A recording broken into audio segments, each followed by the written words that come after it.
So in this module we will see that how microfabrication processes are done for the MEMS sensor. So till now in we have already learned that what are MEMS, what are their like rough working principle, and also like how different mechanical and electrical parts work and how they are coupled together. Right now we will see that how these sensors are made, like which is the most important part of this course. So let's start with microfabrication for MEMS. So before going to microfabrication, I would like to spend some time on the material. So what are the material we use? So mostly we use silicon, because silicon is a very well known and already very popular material for electronics. And while we are making some kind of MEMS device, then we have the mechanical sensor also, and the electronic part also is there for signal processing or other requirements. Now the silicon is one of the popular semiconductor, and what are the others? Others are like germanium, gallium arsenide, etc. But as the silicon microfabrication industry are already very much established because of the microelectronics industry, so MEMS also has adopted the same microfabrication technology. And the good things about silicon is it has a very standard mechanical properties, like its Young's modulus etc. are very much well known, and also the electronics properties are also known. So while we are talking about, let's say, cantilever or membrane, which are the mechanical parts of the MEMS sensor, that can be made with the silicon, as well as we can make a silicon semiconductor conducting by doping some material like 3 valency or 5 valency material in silicon. We can make it p type or n type semiconductor, and accordingly we can change the conductivity of the silicon, which is useful for electronics part of the sensor.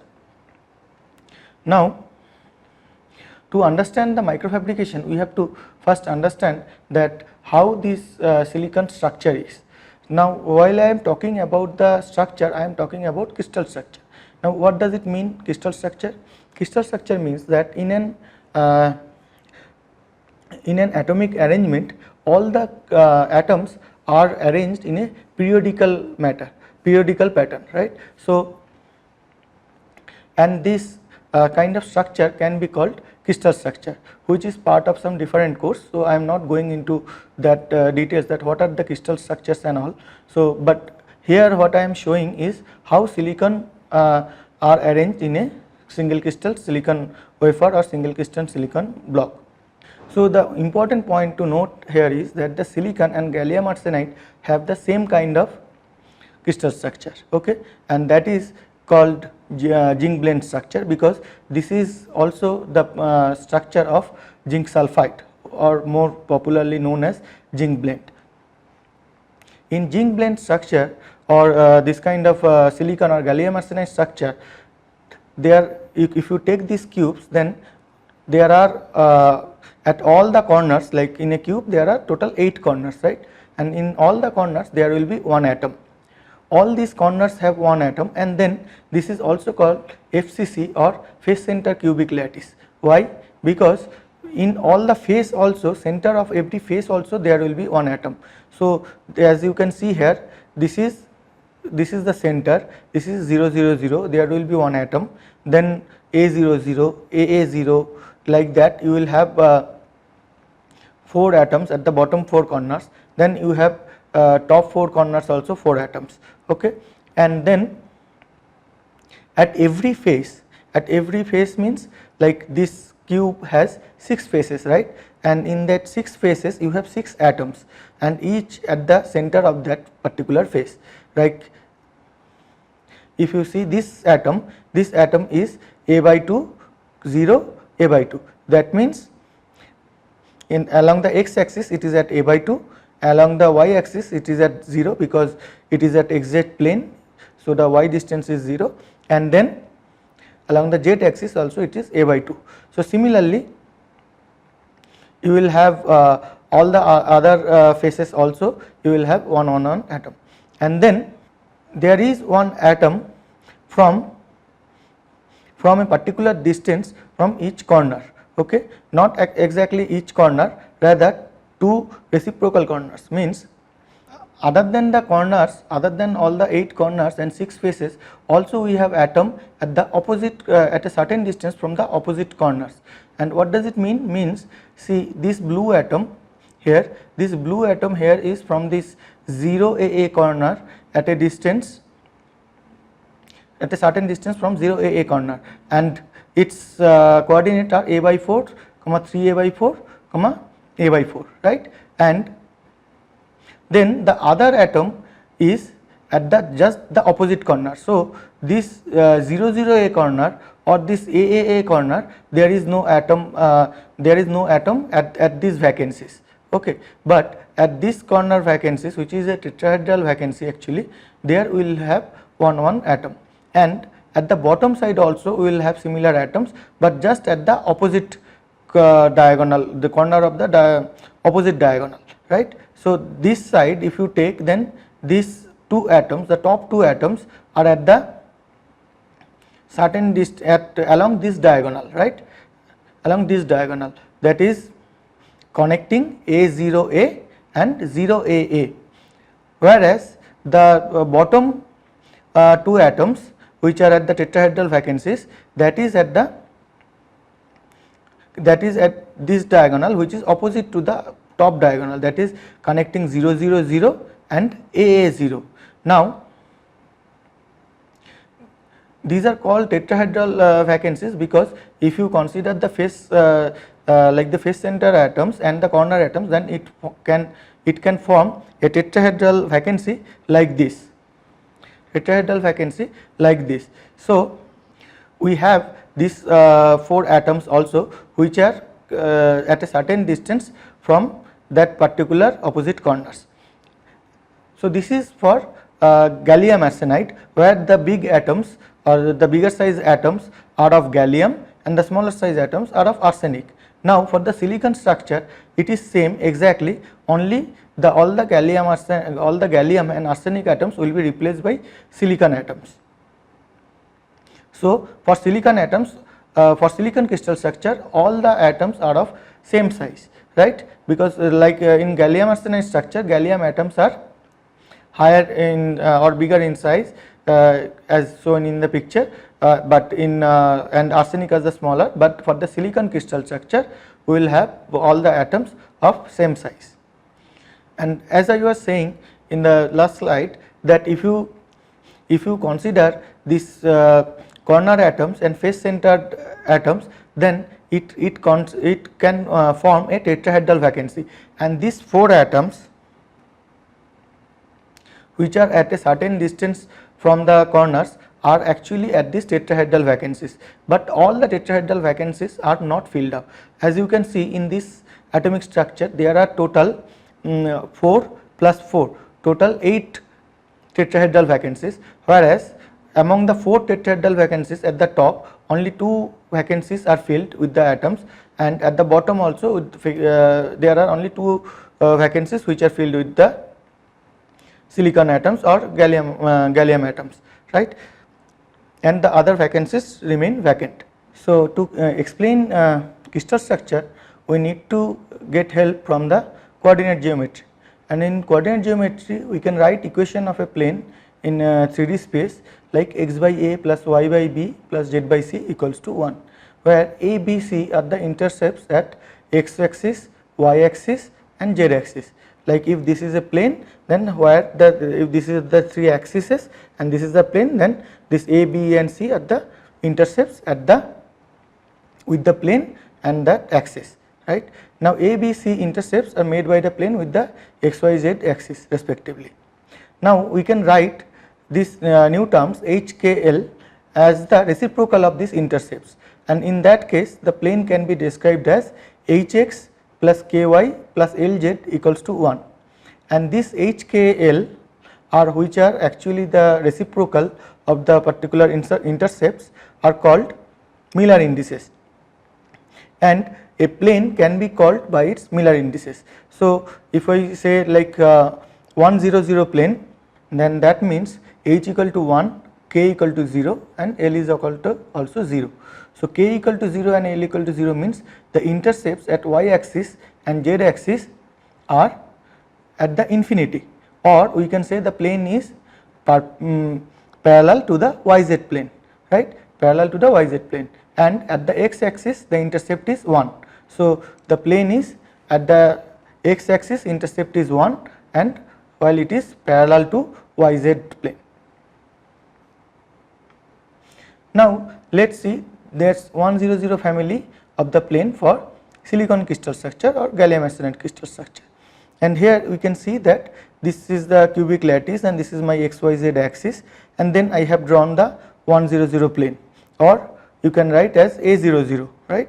We can take A common and this is ultimately 100 plane or A00 plane. In this plane actually this intercept the x axis at A or 1, right, and from the next picture we can see that there are two covalent bonds which are formed with the atoms below the plane, right, and there are two dangling bonds. So this is the plane I am talking about, and on this plane these are the 4 atoms. Now, how these 4 atoms are connected to its neighboring atoms. So, you see there, if I take this atom, let us say, then this is connected to this atom in the bulk, okay. So, this side is the bulk and on our side or on your side is the above the surface, okay. So, see that this is the bulk, and in the bulk it is connected to an atom, and then the another atom is there which is also connected in the bulk, right, with this atom also this is connected. Now, there are 2 bonds which are not drawn here. So, those are the dangling bonds which are above the surface. So, if you can assume this as a cubic structure, then what I am talking about is this plane, okay. Let us say this is the plane. So, this is the plane I am talking about, and then if you go to the next picture, what you can see is I am seeing it from the bulk perspective. So, I am at the bulk, or we are at the bulk, and then if you see that this plane, like this plane is connected to 2 atoms inside the material which is at the inside the bulk, right, and then this atom is connected to 2 more atoms which are at the out of the surface, right. So, those are called dangling bonds because surface is cut here. So, this is the surface and these 2 bonds are not satisfied, they are just dangling. So, these 2 bonds are not satisfied and another 2 bonds are connected to the bulk.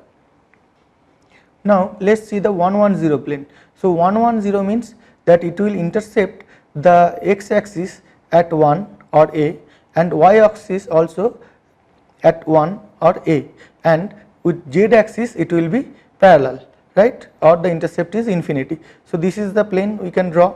Now, if we see one atom in this plane, then we will see that one bond will be above the surface, it is the dangling bond.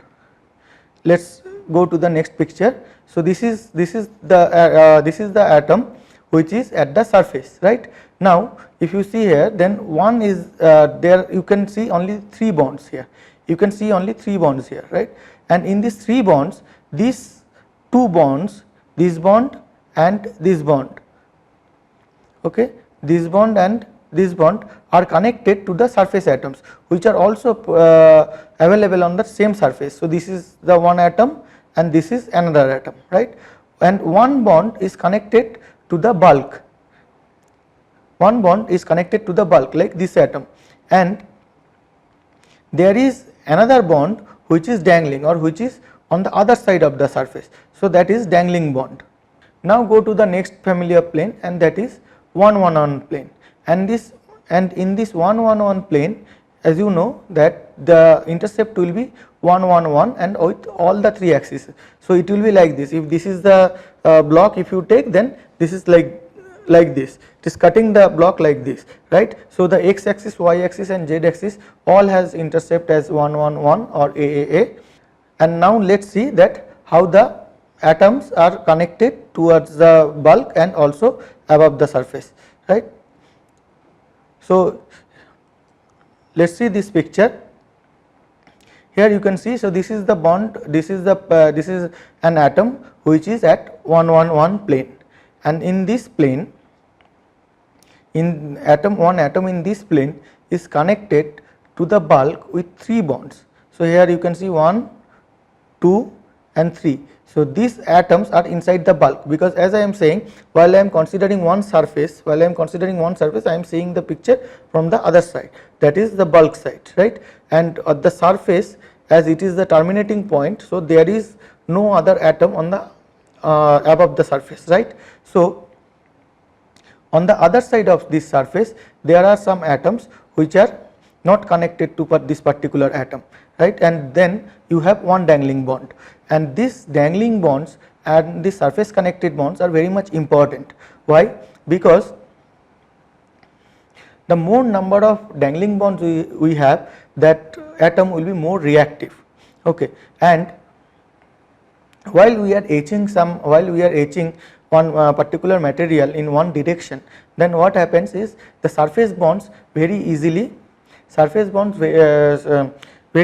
can get destroyed, because while I am attacking a surface, then all the atoms in that surface will get destroyed. So, if we go to the 110 plane, as you see here, there are 2 surface bonds. So, while this atom is attacked by some chemical, this atom and this atom, this also will be attacked by the same chemical, right. So, these bonds will also not be valid, and the surface above the surface or the dangling bond is anyway unoccupied. So, ultimately there is one bond which is holding this atom to the bulk, whereas for 100 case, if we go to 100 case, then we will see that there are 2 atoms which are there are 2 bonds which are dangling bonds. So, those bonds are anyway not satisfied, and if this plane is attacked, then this atom will be held by the atoms in the bulk, and there are only 2 atoms to hold this in the bulk. Whereas, if we go to 111 plane, then we see that there are 3, to hold this atom, this particular atom, there are 3 atoms present, one this, another this and another this.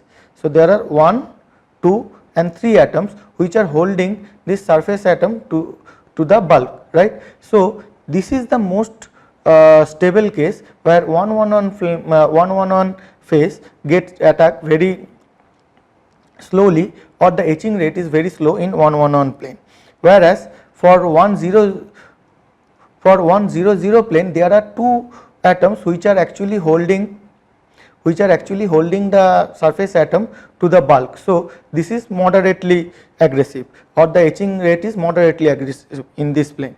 And if we take 110 plane, then there is only one atom which can hold this atom to the with the bulk, because the other 2 atoms are anyway on the surface. So, these atoms are also not safe. So, this is the most aggressive case where the etching rate is highest. So, in the next class we will discuss on different kind of etching.